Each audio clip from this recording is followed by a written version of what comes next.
Viewfinder.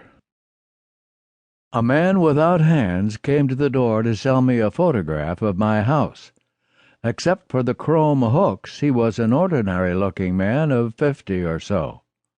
"How did you lose your hands?" I asked after he'd said what he wanted. "That's another story," he said. "You want this picture or not?"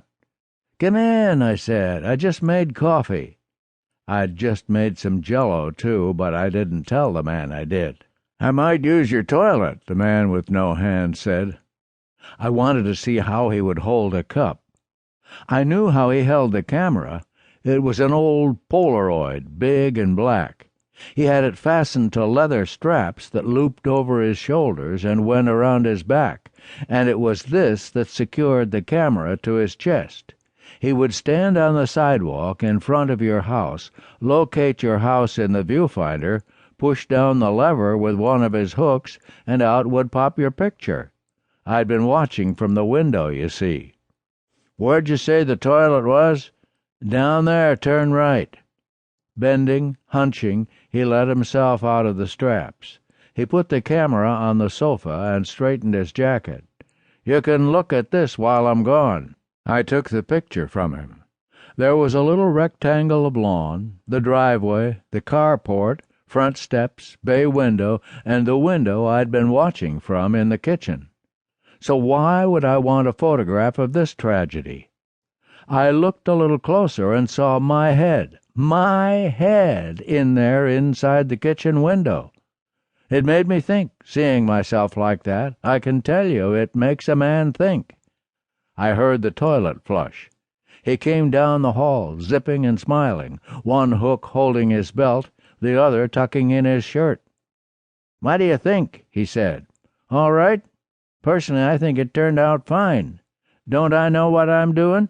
Let's face it, it takes a professional." He plucked at his crotch. "Here's the coffee," I said. He said, "You're alone, right?" He looked at the living room. He shook his head. Hard, he said. He sat next to the camera, leaned back with a sigh, and smiled as if he knew something he wasn't going to tell me. "Drink your coffee," I said. I was trying to think of something to say. "3 kids were by here wanting to paint my address on the curb. They wanted $1 to do it. You wouldn't know anything about that, would you?" It was a long shot, but I watched him just the same.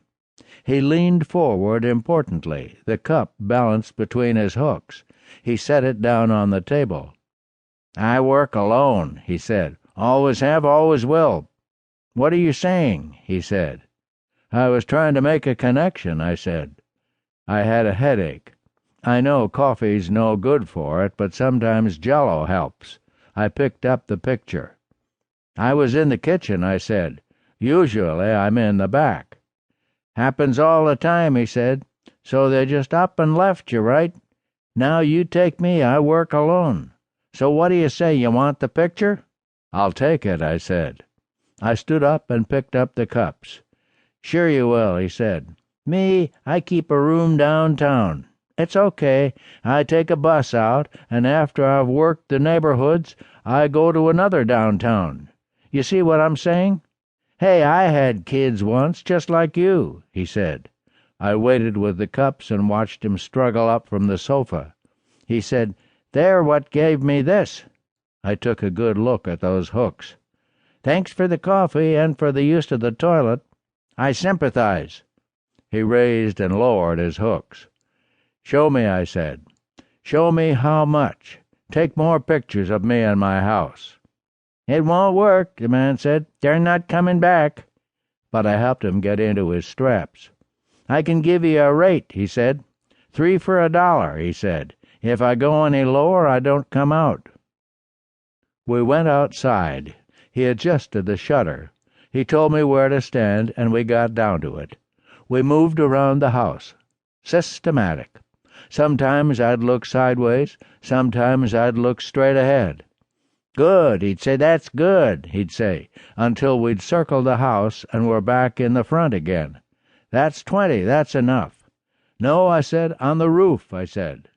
"Jesus," he said. He checked up and down the block.